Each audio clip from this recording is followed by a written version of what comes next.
எல்லாரும் சேர்ந்து சொல்லி பார்க்கலாம். வாழ்க வளமுடன்.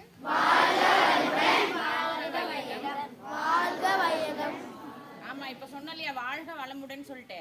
வளமா வாழ்றதுக்கு முதல்ல எது முக்கியம்? உடல் நலம். நல்ல தனி மனித ஒழுக்கமும் உடல் ஆரோக்கியமும் ரொம்ப முக்கியம் இல்லையா? சரி, நாங்கெல்லாம் போதையே பயன்படுத்துறது இல்லையே, எப்ப பார்த்தாலும் எங்களுக்கு போதைப் பொருள் விழிப்புணர்வு பத்தி சொல்லிட்டே இருக்கீங்களேன்னு யாருக்காவது தோணுச்சா? கை தூக்கி பார்க்கலாம். இல்லையா? அப்ப தோணலன்னா ஏன் தோணல? நம்மள போதையை பயன்படுத்துறது இல்ல. போதைன்னா என்னென்ன சொல்லு பார்க்கலாம். வாய்ஸ் பக்கத்துல ஒண்ணு கூட வரலையே. என்ன நீங்க கவனிக்கிறதே இல்ல, பிரேயர்ல என்ன நடக்குதுன்னு டெய்லியுமே கவனிக்கிறது இல்ல, அதனால இன்டராக்ட் பண்றது இல்ல. சொல்லி பார்க்கலாம், என்னென்னலாம் போதை பொருட்கள் சொல்லி பார்க்கலாம். இதெல்லாம் நம்ம பயன்படுத்துறோமா?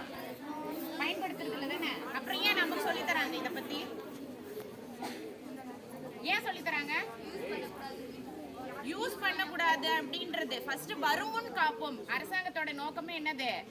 வருமுன் காப்போம். எப்படி கொரோனா வைரஸ் மற்ற எல்லா நோய் கிருமிகளும் தாக்குறதுக்கு முன்னாடி நம்ம காப்பாத்திக்கணும்னு சொல்லி கொடுத்தாங்களோ, அதே போல போதையால வர தீமையில இருந்து நம்மளை காப்பாத்திக்கணும்னு சொல்லிட்டு ஒரு முன்னெச்சரிக்கை நடவடிக்கையாக இந்த விழிப்புணர்வை நம்ம மாணவர்களுக்கு கொடுக்குறாங்க. அதிலும் முக்கியமா ஏன் 20 வயசுக்குள்ள இருக்கிற இளைஞர்களுக்கு இதை கொடுக்கணும் அப்படின்னு அரசாங்கம் நினைக்குது அப்படின்னு சொன்னா, அந்த 20 வயசுக்குள்ள தானே நம்ம நீங்க எல்லாருமே வரீங்க இல்லையா? இந்த இளைஞர்கள் சமுதாயத்துக்கு ஏன் இதை கொண்டு சேர்க்கணும் அப்படின்னு நினைக்குது அப்படின்னா, அந்த 15 to 20, அந்த 12 to 20க்குள்ள இருக்கிற அந்த பருவம் வளரிளம் பருவம், அடலசன்ட் பீரியட்னு சொல்றோம் இல்லையா? சைக்காலஜிக்கலா அந்த மலரிடம் பருவத்தில் இருக்கிற மாணவர்கள், குழந்தைகள், இளம் வயதினருக்கு என்ன ஆகுது அப்படின்னு சொன்னா, ஹாப்பி ஹார்மோன்ஸ் அப்படின்னு சொல்லக்கூடிய எமோஷனல் பிரெயின் அதிகமாக வேலை செய்யக்கூடிய அந்த பருவம் அது. அந்த பருவத்துல எதெல்லாம் நமக்கு சின்ன சின்ன ஹாப்பிஸ் கொடுக்குதோ அதை நோக்கி நம்ம என்ன பண்ணிக்கிட்டே இருப்போம்? செயலாற்றுதல் அதிகப்படுத்திக்கிட்டே இருப்போம்.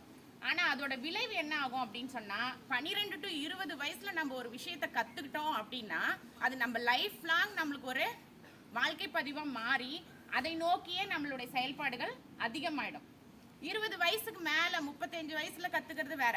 12 to 20 வயசுல தான் நமக்கு எல்லா நல்ல பழக்கங்களையும் அரசாங்கம் இங்க பள்ளிக்கூடத்துல நம்ம சொல்லி கொடுக்கணும்னு ஏன் நினைக்குது அப்படின்னு சொன்னா, இங்க நம்மளுடைய வளரிளம் பருவ குழந்தைகளுக்கு எது சொல்லி கொடுத்தாலும் அந்த எமோஷனல் பிரெயின், அந்த ஹாப்பி ஹார்மோன்ஸ் மூலமா ஈஸியா அது பதிஞ்சு அந்த விஷயம் அதற்கான செயல்பாடுகள் நம்ம மூளையில என்ன ஆக ஆரம்பிச்சிரும்? நிறைய செய்ய ஆரம்பிச்சிருவோம். அதை நோக்கி நம்ம போக ஆரம்பிச்சிருவோம். புரியுதா சொல்றதே? அப்போ கெட்ட விஷயங்கள் கத்துக்கிட்டாலும் அதே மாதிரி தானே இருக்கும். அதனால அந்த மாதிரி ஒரு விஷயத்துக்கு 20 வயசுக்குள்ளே ஒரு குழந்தை, ஒரு மனிதன் அடிமை ஆகிட்டான் அப்படின்னு சொன்னா, அது அவனுடைய லைஃப் லாங்ல இருந்து அவனை என்ன பண்ணவே முடியாது, மீட்டெடுக்கவே முடியாது. அவனுக்கான இயலாமை அங்க வந்துருது. அதனால என்னென்னலாம் விளைவுகள் ஏற்படுது அப்படின்னு சொல்லிட்டு நம்ம சைக்கியாட்ரிஸ்ட், மனநல மருத்துவர், சைக்கியாட்ரிஸ்ட் யாரு? மென்டல் ஹெல்த்தை பாதுகாக்கக்கூடிய ஒரு மருத்துவம் படிச்ச ஒரு டாக்டர்.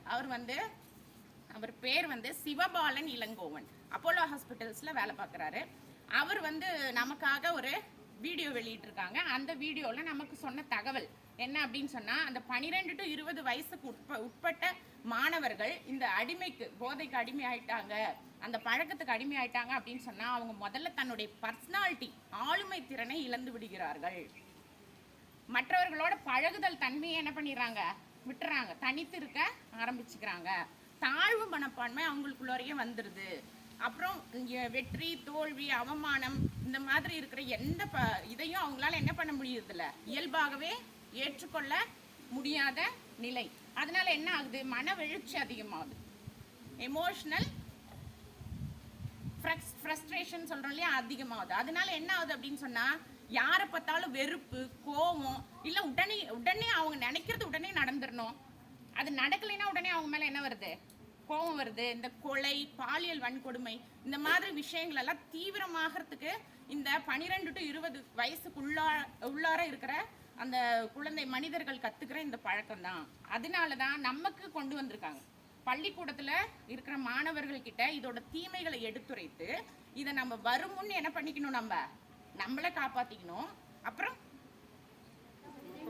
நீங்க சமுதாயத்துல பாப்பீங்க, உங்களை சுத்தி இருக்கிற சமுதாயத்தில் அப்பா அம்மா அம்மா இல்லை மேபி இப்போ என்ன சொல்லிட்டு இருக்காங்கன்னா சென்னையிலலாம் நிறைய கேர்ள்ஸுமே இதுக்கு அடிமையாயிட்டு இருக்காங்க அப்படின்னு சொல்கிறார் டாக்டர். புரியுதா? அதனால தான் பெண் குழந்தைகளுக்குமே சேர்த்து இந்த விழிப்புணர்வை ஏற்படுத்தணும் அப்படின்னு சொல்லி நம்ம அரசாங்கம் திட்டமிட்டுருக்கு. புரியுதா சொல்கிறது? அதனால இதிலிருந்து நம்மளை நம்ம காப்பாற்றிக்கிறது மட்டும் இல்லாமல் நம்ம சமுதாயத்தில் உள்ள எல்லாரையும் நம்ம என்ன பண்ணிக்கலாம், இதிலிருந்து மீட் எடுக்கிறதுக்கான ஒரு விழிப்புணர்வு தான் இந்த போதைப்பொருள் விழிப்புணர்வுன்னு போட்டு நம்ம பள்ளிக்கூடங்களில் சொல்லித்தரோம். புரியுதா சொல்கிறது? சரி, எத்தனை பேர் இங்கே உங்கள் சரௌண்டிங்ஸில் அப்படி யாராவது இருக்காங்களா? நோட்டீஸ் பண்ணியிருக்கீங்களா? பார்த்துருக்கீங்களா? போதைக்கு அடிமையானவர்கள் இருந்திருக்காங்களா? பார்த்துருக்கீங்களா? கண்டிப்பாக பார்த்துருக்கோம் இல்லையா? அப்போ பார்த்துட்டு அவங்கள என்ன பண்ணுவோம் கேவலப்படுத்துறது, அவங்கள அவமானப்படுத்துறது, அவங்கள வெறுப்பூட்டுறது, அசிங்கப்படுத்துறது, தானே இல்லைன்னா ஒதுக்குறது, அந்த மாதிரியும் நம்ம செய்யக்கூடாது. அவங்கள எப்படி நம்ம அணுகணும், இது எல்லாமே அறிவியல் பூர்வமாக வந்தால் தான் இந்த போதையிலேருந்து எல்லாரையும் நம்ம என்ன பண்ண முடியும், மீட்டெடுக்க முடியும். அதனால அறிவியல் ரீதியான சிந்தனை தான் இந்த போதைப் பொருள்லேருந்து நம்மளை மீட்டெடுக்கிறதுக்கு மிகச்சிறந்த அணுகுமுறையாக இருக்கும் அப்படின்னு சொல்லி அவர் சைக்கியாட்ரிஸ்ட் சொல்கிறார். இந்த கருத்துக்களை இவங்களோட பகிர்ந்துக்கிறது தான் காலை நேரத்தில் நான் வந்திருக்கேன். சரியா? புரியுதா?